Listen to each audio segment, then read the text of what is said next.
नमस्कार दोस्तों, मैं अमित फिर से स्वागत करता हूं आपका टेक्नो गुरु में चैनल में। दोस्तों, जावा की क्लासेस चल रही है और जावा की क्लासेस के अंदर मैंने जावा को आपको इंस्टॉल करना बता दिया था पिछली क्लास में। अगर आपने नहीं देखा है तो पिछले सारे वीडियो इस वीडियो के डिस्क्रिप्शन में आपको मिल जाएंगे, वहां से आप देख सकते हैं। फिलहाल हम चेक कर लेते हैं। विंडो के साथ में आर आप कमांड जब प्रेस करोगे तो वहाँ पे ये आपका रन ओपन हो जाएगा। यहाँ पे लिखिए CMD यानी कमांड प्रॉम्प्ट आ जाएगा यहाँ से। यहाँ पर आप चेक कर सकते हैं कि आपका जावा का वर्जन प्रॉपर जो लोड हुआ है कि नहीं हुआ है। उसके लिए आप लिखोगे जावा C हाइफन और फिर लिखोगे वर्जन, उसके बाद एंटर। तो ये देखो जावा का वर्जन नंबर 12 है, वो मेरे यहाँ पर इंस्टॉल हो चुका है। अगर आपका 32 बिट है तो आपको 8 तक के वर्जन ही आपको मिलेंगे, बाकी के आगे वाले वर्जन नहीं मिलेंगे। 64 बिट में ही केवल ये 12 नंबर इंस्टॉल होगा।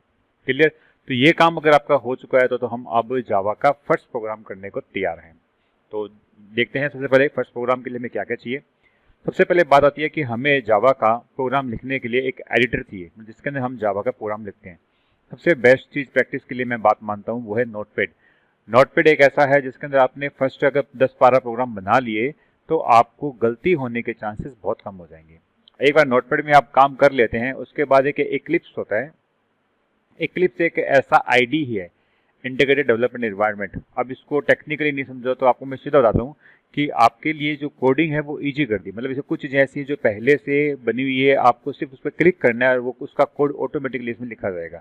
तो जो काम आप नोटपैड के अंदर आधे घंटे में करोगे, एक्लिप्स में वो काम 10 या 12 मिनट में हो जाएगा। तो ये बेसिकली चीज़ है जो काम करती है एक्लिप्स। तो ये भी एक चीज़ है। ये एक्लिप्स कैसे काम करती है, कैसे डाउनलोड करता है वो भी मैं बता दूंगा, लेकिन फिलहाल अपने बात करते हैं नोटपैड के अंदर। तो नोटपैड के अंदर हमें जावा की काम कैसे करना है। तो देखो, जैसे मैंने आपको बताया था कि जावा की जो हमने काम करते हैं वो कैसे होता है। सबसे पहले क्या होता है, एक सोर्स कोड, जहाँ पे क्या लिखा होता है, जावा का कोड लिखा होता है। ये कोड कौन लिखते हैं? प्रोग्रामर लिखता है, जिसे बोलते हैं सोर्स कोड। ये जो कोड होता है वो किसी भी लैंग्वेज के अंदर होता है। उस लैंग्वेज के अंदर कोड जो होता है उसके बाद में उसको चेंज किया जाता है किसके द्वारा? कंपाइलर के द्वारा। जावा का कंपाइलर होता है जिसे बोलते हैं जावा C, जावा कंपाइलर। अब जावा कंपाइलर इसको किसमें चेंज कर देता है? बाइट कोड में। ये होगी बाइट कोड में, ये मैंने आपको बताया था। उसके बाद में इस बाइट कोड के अंदर उसके बाद में कहाँ चेंज होता है? यहाँ पे होता है ये मशीन कोड में। मतलब जो लास्ट में जो कोड होता है जो रन होता है कंप्यूटर में, कौन सा होता है? ये वाला कोड। तो जावा C का जो कंपाइलर ये काम करता है और यहाँ पर कौन काम करता है? इंटरप्रेटर। इंटरप्रेटर ये काम करता है इंटरप्रेटर का। ठीक है, तो बेसिकली ये जावा का पूरा सिस्टम है। तो हमें पहले कौन सी फाइल बनानी है? ये वाली, जावा वाली। उसके बाद में हमें जावा C कंपाइलर से इसको रन करवा के ये वाली फाइल बनानी है। उसके बाद में लास्ट में हमें इंटरप्रिटेशन करवा के ये वाली फाइल करनी है। तो ये प्रोसेस रहेगा। तो हम सबसे पहले एक ऐसा एडिटर चाहिए जहाँ पे हम जावा का कोड लिख सकते हैं। तो जावा का कोड लिखने के लिए हमने एक बार नोटपैड को चूज किया है कि नोटपैड के अंदर हम जावा का कोड लिखेंगे। अब चलते हैं आगे। देखिए, सबसे पहले जावा का जो लिखने का काम होता है उसमें स्टार्ट होता है क्लास से, क्योंकि जावा का सारा काम किस पे? ऑब्जेक्ट बेस है। और मल्टीपल ऑब्जेक्ट जो सिमिलर टाइप के होते हैं वो मिलकर क्या कहलाती हैं? क्लास। तो सबसे पहले लिखते हैं क्लास। ठीक है, क्लास का नाम। अब यहाँ पर आप अपनी क्लास का नाम दीजिए कि आप प्रोग्राम के अंदर क्लास का नाम होगा और इसी नाम से आपकी फाइल सेव होगी। ठीक है, तो मैं यहाँ पे एक पहली क्लास बना रहा हूँ, हेलो वर्ल्ड नाम से हो गया, या वेलकम लिख दिया। मैं लिखता हूँ welcome, sorry welcome, class welcome बनाई मैंने। उसके बाद में मैंने यहाँ पर ये ब्रैकेट स्टार्ट किया। ठीक है, अब हमें लिखना है PUBLIC public static void main string arcs,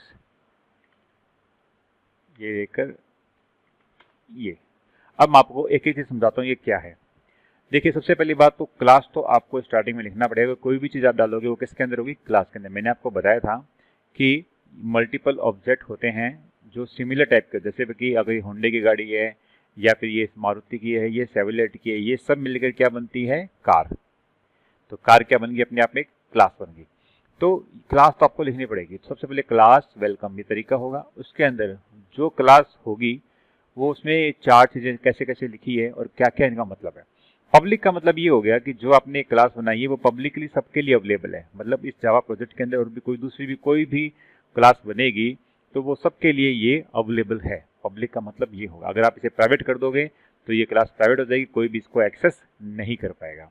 static, static का मतलब ये हो गया कि ये जो क्लास है किसी दूसरे ऑब्जेक्ट से रिलेटेड नहीं है। अब मैं इसको थोड़ा सिंपल बताता हूँ आपको। मैं इसमें थोड़ा कंफ्यूज होगा, इसलिए स्टैटिक का मतलब ढंग से समझो कि क्लास एक कार, उसका एक ऑब्जेक्ट है हुंडई की गाड़ी, ठीक है। अब हुंडई की गाड़ी का कोई फंक्शन यूज करना है तो मैं इस ऑब्जेक्ट को पहले एक्सेस करूंगा, उसके बाद इसका कोई फंक्शन को मैं यूज करूंगा। स्टैटिक का मतलब है कि ये किसी प्रकार का ऐसा फंक्शन है जो सिंपल एक मेन क्लास है, मतलब इसके अंदर कोई भी ऑब्जेक्ट नहीं है। या फिर आप इसको सरल भाषा में समझो तो ऐसा मान लो कि स्टैटिक का मतलब जब वहाँ होता है जहाँ पर हमारा मेन प्रोग्राम स्टार्ट होता है, तो वहाँ से हम यूज करेंगे स्टैटिक। तो ये आपको लगाना है। तो पब्लिक हो गया, स्टैटिक हो गया। वॉइड, वॉइड का मतलब ये जो फंक्शन है हमारा कुछ भी चीज़ को रिटर्न नहीं करता है। मतलब हमने कोई फंक्शन बनाया, फॉर एग्जाम्पल हमने फंक्शन बनाया सम का, तो वो सम का फंक्शन क्या करेगा, कोई एक वैल्यू रिटर्न करेगा, है ना, तभी तो वो फंक्शन का काम करेगा। लेकिन अगर मैं चाहता हूं कि मुझे कोई वैल्यू नहीं मिले, बस सिर्फ एक प्रिंट हो जाए, स्क्रीन पे कुछ प्रिंट हो जाए, तो वो क्या कहलाता है, वो वॉइड कहलाता है। इसलिए इसको लिखते हैं वॉइड। मेन, पूरे जावा के अंदर जितना भी हमने पूरी फाइल बनाई है उसके अंदर एक ही मेन होता है। मतलब जावा का जो कंपाइलर इंटरप्रेटर होता है उनको ये पता होना चाहिए इतनी सारी क्लास है, मैं कौन सी क्लास को सबसे पहले चेक करूं, तो वो बताने के लिए वहां पे लिखा होता है मेन। जिस भी क्लास के अंदर मेन लिखा होता है, सबसे पहले जावा का बेसिक जो काम होता है वही मेन से स्टार्ट होता है और वो वहीं से क्लास को रीड करना चालू करता है। उसके बाद में आ गया ब्रैकेट के अंदर स्ट्रिंग आर्ग्यूमेंट्स, मतलब ये एक प्रकार का एरे है, स्ट्रिंग एरे।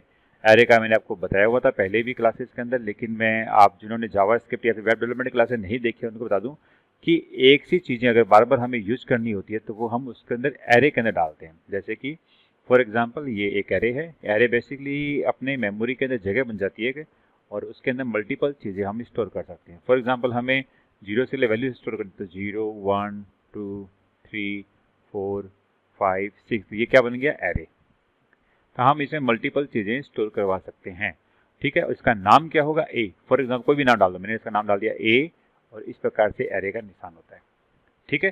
तो ये एक एरे है। तो ये एक चीज़ फिक्स है जो आपको लिखनी है। धीमे धीमे जब आप क्लास आगे बढ़ोगे तब आपको इस डिटेल में इसके बारे में पता लग जाएगा। हो सकता है कुछ ऐसी चीज़ें जो मैं आपको नहीं बता रहा हूँ क्योंकि अभी मुझे बिगनर लेवल पे वो नहीं बतानी चाहिए, अदरवाइज आप और कंफ्यूज हो जाओगे। जब स्टैटिक के बारे में पूरा एक टॉपिक है आपको बताऊँ आपका कि इस स्टैटिक वर्ड के लिए पूरे टॉपिक है, उस पर अलग से प्रैक्टिस होती है। फिलहाल आप यहाँ देखो कि आपको पहला प्रोग्राम बनाना है, क्लास का नाम लिखना है, public static void main string args लिखना है, उसके बाद में हमें इस फंक्शन को बनाना है। अब हमें यहाँ पर कुछ नहीं करना, हमें सिर्फ और सिर्फ यहाँ पर एक चीज़ स्क्रीन पे प्रिंट करवानी है। और यहाँ पर जावा के अंदर प्रिंट करने का काम होता है ऐसे, system.out.println। ये लाइन लिखने से हमारी कोई भी चीज़ हम प्रिंट करवाना चाहते हैं वो प्रिंट होगी। ब्रैकेट स्टार्ट करो, जो भी चीज़ प्रिंट करना है वो प्रिंट करो, welcome here by Technoguru Amit, ठीक है। और सेमीकोलन, सेमीकोलन हर लाइन के अंदर लगाना कंपलसरी है, ऑप्शनल नहीं है, कंपलसरी, ध्यान रखना, नहीं तो आपके एरर दे देगा। अब इसका दूँ आपको सिस्टम डॉट, ये क्या है, ये एक सिस्टम डॉट आउट एक पैकेज है, सिस्टम आउट उसकी क्लास है, प्रिंट एलन उसका एक फंक्शन है। कि इस प्रकार से डॉट डॉट लगा के हम इसको यूज करते हैं। जब धीमे धीमे हम आगे और चलेंगे तो आपको अच्छी तरह क्लियर हो जाएगा। फिलहाल अभी आप बिगिनर लेवल पे क्लास का नाम लिख दिया, public static void main string args आपको लिखना है, उसके बाद में कुछ भी चीज़ प्रिंट करवाने के लिए system dot out dot print L N लिखना है। ध्यान रखना सिस्टम का एस बड़ा लिखना है आपको, ये वाला वापस कह रहा हूँ, और स्ट्रिंग का ये एस आपको बड़ा लिखना है। अगर आपने छोटा लिखा तो आपको एरर शो करे, because this is case sensitive language, ये आप ध्यान रखना। तो ये हो गया यहाँ पर। अब यहाँ पर मैं इसको कर देता हूँ बंद, इसी जगह पे लाके बंद करता हूँ। तो देखो ये एक ब्रैकेट हमने स्टार्ट किया था, ये ब्रैकेट हमने बंद कर दिया। ये एक ब्रैकेट स्टार्ट किया, इसको हमने बंद नहीं किया, इसको भी बंद करना बाकी है, तो हम इसको भी नीचे बंद कर देते हैं उसी जगह पे। ये तो देखो एक ब्रैकेट स्टार्ट किया, ये बंद हो गया, ये स्टार्ट किया, ये बंद हो गया, क्लियर। तो हमारा नाम class welcome public static void main string args system dot out println welcome here by Technoguru Amit, ये हमने बना ली। अब हमें इसको करना है सेव, क्योंकि सेव करने के बाद ही अभी हमारा काम कौन सा चल रहा है, अभी हमारा ये वाला काम चल रहा है कि हमने फाइल बनाई है सोर्स कोड को, अब हम इसे सेव करके उसके बाद इसे कंपाइल करेंगे। तो हमने इसको सेव करना है। सेव का नाम ध्यान रखना, सेव करेंगे तो उसी नाम से करेंगे जिस नाम से हमने क्लास को दिया है नाम। आगे जाके ऐसा कोई जरूरी नहीं है कि उसी नाम से, मैं बताऊंगा कि कैसे हम इसको दूसरे तरीके से कर सकते हैं, लेकिन फिलहाल मैं बता दूंगा आपको बिगिनर लेवल पे कि आपने जो क्लास का नाम दिया है उसी नाम से आपको फाइल को सेव करना है। तो मैं यहाँ पे वेलकम नाम दिया मैं, तो मैं यहाँ पे सेव करूंगा। अब बात आती है सेव कहाँ करूँ। सेव करने के लिए दोस्तों बहुत सी, एक कहते हैं कि जो जावा का जो सी के अंदर फोल्डर होता है वहीं पे करना होता है, लेकिन मैंने इसकी पिछली क्लास में आपको जावा का पाथ सेट करके दिया एनवायरनमेंट वेरिएबल के अंदर। उससे फ़ायदा ये होता है कि हम जावा की फाइल को कहीं पे भी सेव करते हैं, कंप्यूटर में कहीं से भी रन कर सकते हैं, कहीं से भी एक्सेस कर सकते हैं। वो इसीलिए करवाया था। तो आपने अगर वो एनवायरमेंटल वेरिएबल नहीं डाला है अभी तक, उससे पिछले वीडियो में आप चेक करने जिसमें हमने जावा इंस्टॉल करनी सिखाई है, वहीं पे मैंने इसको पाथ सेट करना भी बताया, तो वहाँ से उसका पाथ सेट कर लेना। अब यहाँ पे मैं अपने टेक्नोग्रामिक फोल्डर के अंदर जावा क्लासेस के अंदर इसको सेव कर रहा हूँ, और मैं सेव कर रहा हूँ उसके नाम से। नाम इसका क्या था? वेलकम और जावा, वेलकम डॉट जावा। ये ध्यान रखना, जावा वर्ड आगे लिखना जरूरी है, इसका एक्सटेंशन है वेलकम डॉट जावा। ऐसा लिख के मैं इसको कर दूंगा सेव। ये फाइल हमारी सेव हो चुकी है। अगर आपने जावा डॉट जावा नहीं लिखा, केवल वेलकम लिख दिया, तो ये टेक्स्ट फाइल के रूप में सेव हो जाएगी .txt नाम से। आपको डॉट जावा लिखना जरूरी है। अब मैं इसको कर देता हूँ बंद, मतलब अब हमारा फर्स्ट प्रोसेस कंप्लीट हो चुका है। अब हमारा आता है सेकंड प्रोसेस। क्या है? हमें इसको बाइट कोड में चेंज करना है, इसको कंपाइल करना है। कंपाइल करने का सारा काम होता है कमांड प्रॉम्प्ट पे। तो आपको होम की और R दबाओ, फिर लिखो CMD।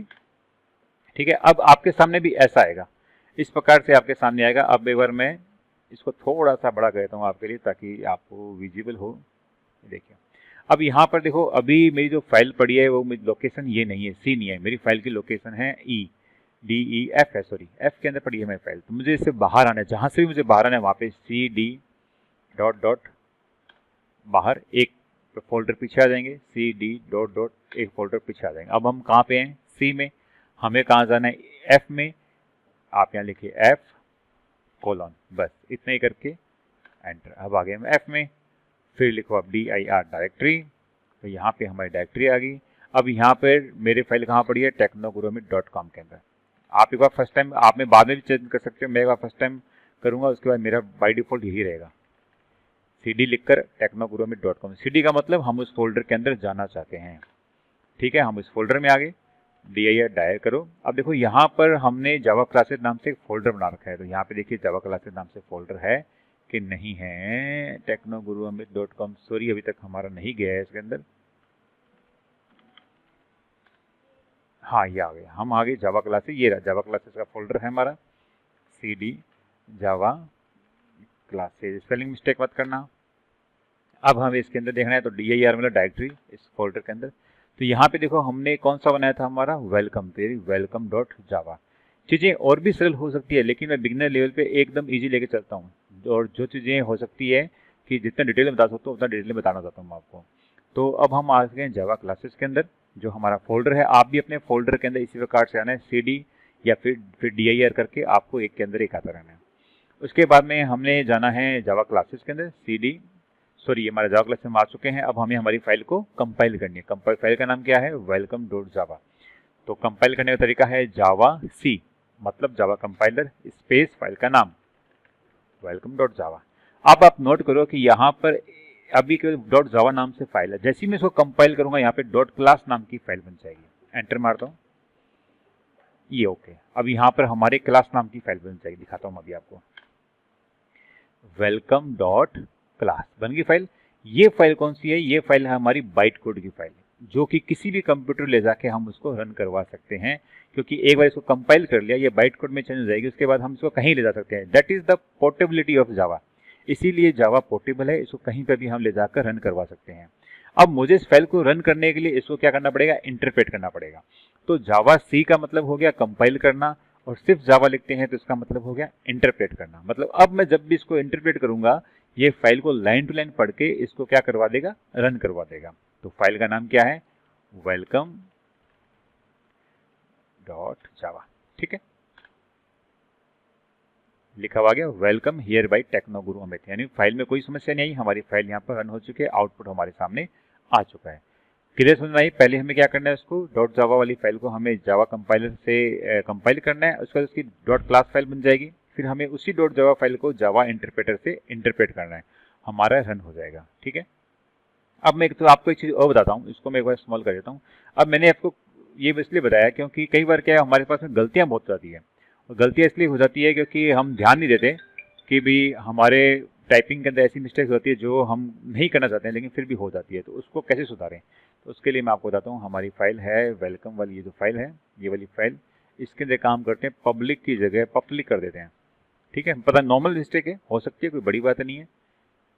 अब हम इसको वापस वहीं चलते हैं हमारे कमांड वाले में, और यहाँ पर जाकर हम करते हैं जावा सी, उसके बाद में वेलकम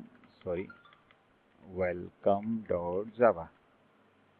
देखा आपके इसने एरर शो कर दी है, 1 एरर है, और उसने बता भी दिया लाइन कौन सी लाइन के अंदर है। ये देखो लाइन है पब्लिक दिख रहा है साफ, इस लाइन के अंदर यहाँ पर एरर है। तो हम अरे हाँ ये तो एरर है हमारे, हम इस एरर को जाके वहाँ पे सोल्व करेंगे, पब्लिक करेंगे, वापस से सेव करके यहाँ पर इसको जावा सी से कंपाइल करेंगे, वापस से इंटरप्रेट करेंगे तो ये रन हो जाएगी। क्लियर? तो ये हमारा इस प्रकार से जावा का प्रोग्राम है। ये पहला प्रोग्राम है, आपको अच्छी तरह इसको रन करना है। अब बता देता हूँ मैं आपको इक्लिप्स क्या होता है। इक्लिप्स एक प्रकार से मैंने बताया था कि आपका ये जो है एक आईडी है, इंटीग्रेटेड डेवलपमेंट एनवायरनमेंट, मतलब इसके जरिए हम किसी भी डेवलपमेंट कार्य को बड़ा इजीली कर सकते हैं। उसके लिए इक्लिप्स आपको ऐसे सर्च करो, इक्लिप्स डाउनलोड फॉर जावा, ठीक है। उसके बाद से क्लिक करो, यहाँ पर आ गया इक्लिप्स आईडी 2019-03 डाउनलोड 64 बिट। यहाँ से इसको डाउनलोड करो, डाउनलोड करने के बाद में आप इसे इंस्टॉल कर लेना अपने कंप्यूटर के अंदर। यहाँ से डाउनलोड हो जाएगा, डाउनलोड हो जाए तो कंप्यूटर में आप इंस्टॉल कर लेना। इंस्टॉल इसमें एक फाइल होगी, उसको आप सेटअप को रन करवाना है। इंस्टॉल करने के बाद आपको इस प्रकार से आ जाएगा, इस प्रकार से सेटअप आपके सामने आ जाएगा। और यहाँ पर लिखा हुआ वर्क बेंच, वर्क बेंच पे आप जब क्लिक करोगे तो इस प्रकार से आपके सामने आ जाएगा। मतलब ये आपका काम इजी हो गया और कुछ नहीं हुआ। अब जो काम मैंने यहाँ पर किया है उस काम को मैं वापस से करना चाहूँ तो कैसे करता हूँ। देखो फॉर एग्जांपल मुझे यहाँ पे कोई प्रोग्राम बनाना है, तो आप प्रोग्राम कैसे बनेगा। सबसे पहले मुझे यहाँ पे बनानी है क्लास। तो मैं क्या करूँगा, आपको यहाँ पर एक क्लास बनाऊंगा। तो यहाँ पे आप क्लास बनाने के लिए न्यू के अंदर क्लास। अभी आपको करना नहीं है काम, अभी आपको सिर्फ सीखना है ये बस कैसे होता है। करना मत एक बार, पहले उस पर नोटपैड पे करना, उसके बाद बनाना। लेकिन बता रहा हूँ कि क्या चीज़ है ये जैसे फॉर एग्जाम्पल मुझे वही क्लास बनानी है वेलकम, तो वेलकम अगेन बना दूँ, वेलकम अगेन, ओके। पब्लिक बनानी है, पब्लिक, ठीक है। उसके अंदर मुझे लाइन भी लिखनी है पब्लिक स्टैटिक वर्ड में, मतलब ये हमारी मेन क्लास है। इस पर क्लिक कर दिया, फिनिश कर दिया। ये देखो समझ रही बात, मतलब जो काम हम करना चाहते हैं उस काम को बड़ा इजी कर देगा। तो हमें माथा बड़ी करनी जरूरत नहीं पड़ेगी, सीधा एक बार में हो गया।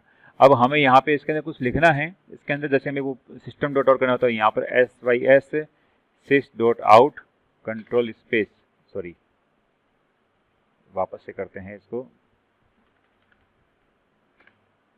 ये देखो सिस कंट्रोल स्पेस किया तो sys से रिलेटेड जितने भी चीजें हैं वो हमारे सामने आ गई। देखो यहाँ पे पूरा आ गया। ये क्या मतलब इस प्रकार से क्या हो गया कि हमारे सामने थोड़ा इजी कर दिया कि हमें क्या चीज़ इसके अंदर टाइप करनी है। ये वाला पूरा कंप्लीट आपके सामने आ गया, ठीक है। अब जैसे सिस डॉट आउट करोगे इसमें सिस डॉट आउट प्रिंट होगा, आपको ये यूज करना है, आप यूज कर लो। ये सिस डॉट आउट प्रिंट सारा आ गया मैसेज। अभी आप यहाँ पे सिंपल आपको अपना मैसेज टाइप करते हैं, वेलकम अगेन, ठीक है। और उसके बाद में यहाँ से इसको रन करवाने के लिए ये रन है, आप इसको यहाँ से रन करवा सकते हो। नीचे इसका आंसर आ गया रन।